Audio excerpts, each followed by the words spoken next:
Travelling किसी के लिए वेस्ट ऑफ टाइम तो किसी के लिए वेस्ट ऑफ मनी, और कुछ के लिए दिल में ख्वाहिश का दीप होता तो है, पर ज़िंदगी और ज़िम्मेदारी के बोझ से वो दीप दब जाता है, कभी जल ही नहीं पाता। But for me, as long as travelling makes me happy, hearty and hallowed, be it momentarily or briefly, then traveling every inch and spending every penny is worth the joy it brings in my life. Alhamdulillah.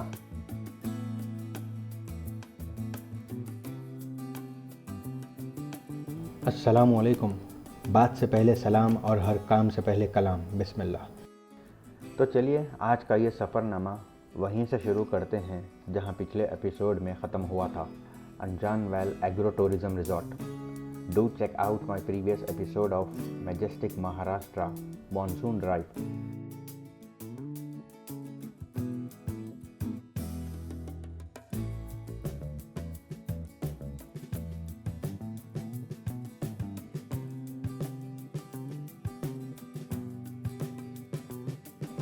Resort से कुछ दूर चलते ही हमें ये खूबसूरत सा नज़ारा दिखा, जहाँ खेत भी है, पेड़ भी है और बैकग्राउंड में पहाड़ और पहाड़ों से बहते हुए झरने भी है। साथ में हल्की सी बरसात भी थी, तो we couldn't resist to capture its beauty.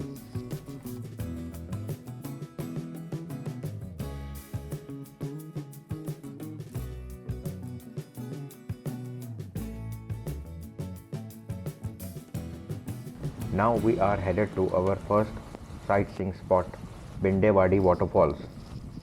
It's not as popular as Kalu और कुंभे waterfall, but यहाँ पर पहुँचना बहुत ही आसान है और बहुत ही easy 5 to 10 minutes का walk है, and then you are there. वैसे ये ऑफ बीट होने की वजह से यहाँ पर आपको क्राउड भी बहुत कम मिलेगा, और this waterfall is located in Bindewadi village. Remember to carry cash here for parking and for entering the falls, as network may not be available.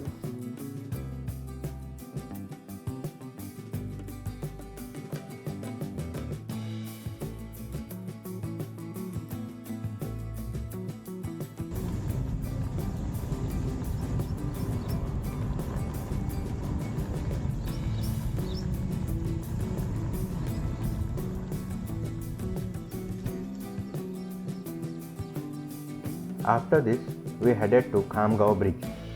वैसे तो ये easy to locate था, बट एक छोटे से गांव का छोटा सा नैरो सा ब्रिज है, तो आपको दूर से दिखाई नहीं देगा, मगर आप गूगल बाबा को फॉलो करेंगे तो आपको ब्रिज के आसपास पहुंचा ही देगा। वैसे यहाँ देखने जैसा कुछ खास है नहीं। It's neither a tourist spot nor a popular one, but it's an off beat spot, and ऐसे ही किसी के रील्स में देखा था, so I decided to visit here. बारिश की वजह से ये नैरो सा रास्ता पानी के खड्डों से भरा हुआ, कीचड़ से लिपटा हुआ था, बट जो भी था, जैसा भी था, मज़ा तो आ रहा था।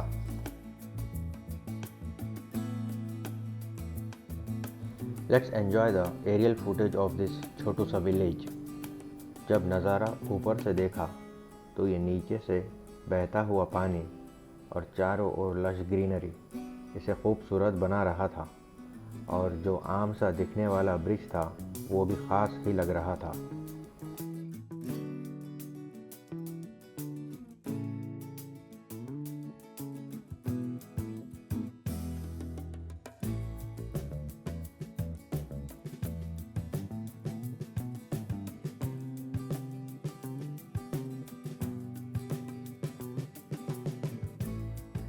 It's just meant for the villagers to commute from one point to the other, and only two-wheelers can pass on it.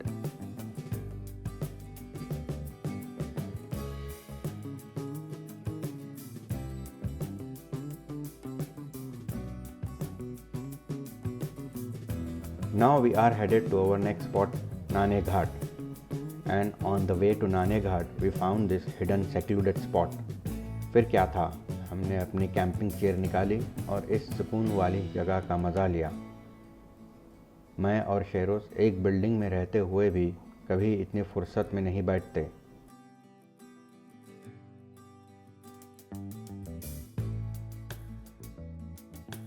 वैसे मैं बहुत कम ही बात करता हूँ, और अगर करता हूँ तो फिर कोई एक नए प्लान का जिक्र छेड़ देता हूँ।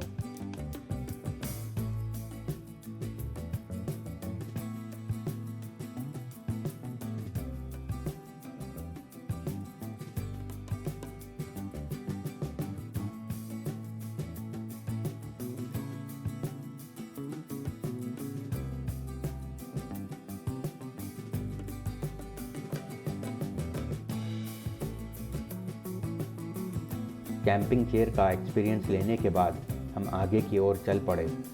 We found this beautiful village जिसका नाम है बरी विलेज। गांव का माहौल बहुत ही सुकून और पोल्यूशन फ्री वाला होता है। बहुत ही पीसफुल वाइब्स है इस गांव की। नॉन स्टॉप बहता हुआ पानी जो दूर पहाड़ियों की झरनों से बहकर इन खेतों तक आ रहा था। इन नज़ारों को देखकर कदम बार बार रुक रहे थे। वो कहावत तो सुनी ही होगी कि मंजिल से ज़्यादा सफ़र का मज़ा होता है। बस वही फीलिंग थी थ्रू आउट। पर शाम ढलने वाली थी, मंजिल अभी थोड़ी और दूर थी।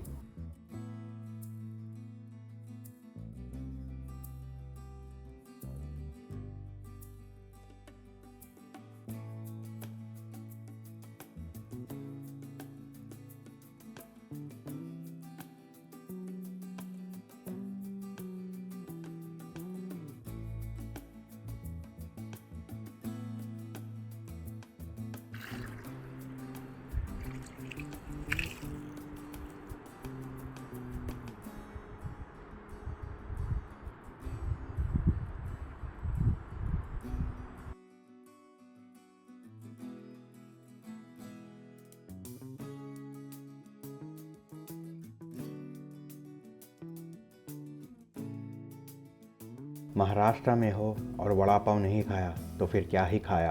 ठंडा मौसम, धीमी सी बारिश और ये गरम गरम धुआं निकलता हुआ वड़ा पाव। आहा। यहाँ के किसान इस तरह का छाता यूज़ करते हैं। बारिश में ये अपने सर पर रख कर अपने खेतों में काम करते रहते हैं, तो सोचा मैं भी एक बार ट्राई कर लेता हूँ।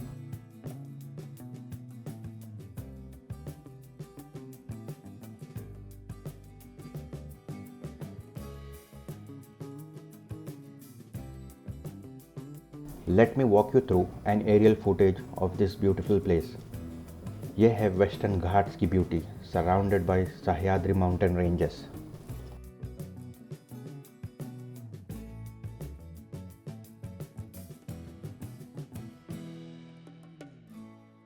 वैसे सूर्य अल आराफ में अल्लाह ताला फरमाते हैं कि it took only 6 days for him to create heavens and earth. और मुझे नहीं पता कि मुझे कितने साल लगेंगे उसके इस नक्काशी, वो कारीगरी, वो कुदरत को देखने और सहराने के लिए।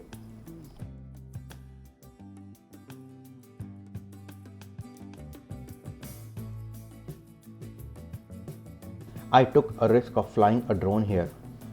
वैसे तो नॉर्मल ही चल रही थी हवा, पर अचानक से विंड लोड इतना ज़्यादा बढ़ गया कि I couldn't control to land it properly. But आप लोग के लिए ये नज़ारे दिखाना भी तो ज़रूरी था। And now we finally arrive Nane Ghat, one of the most famous tourist spots of Maharashtra.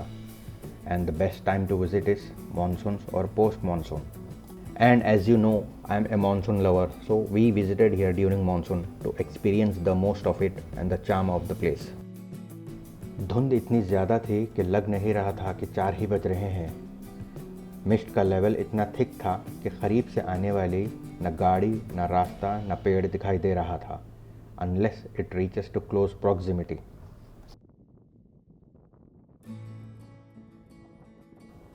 A similar phenomena I have experienced in Kerala on Lockhart viewpoint as well as in Ooty.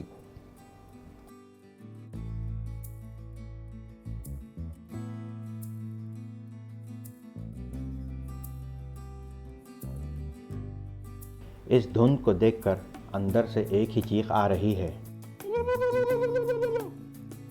मुझे ऐसी feeling आ रही है कि कोई जंगल में film का set लगा है और अभी कहीं अचानक से भेड़िया आकर हम पर टूट पड़ेगा। क्या आपको भी ऐसा लग रहा है? इंशाअल्लाह ये सफ़रनामा जारी रहेगा। मिलते हैं इस सीरीज़ के अगले एपिसोड में।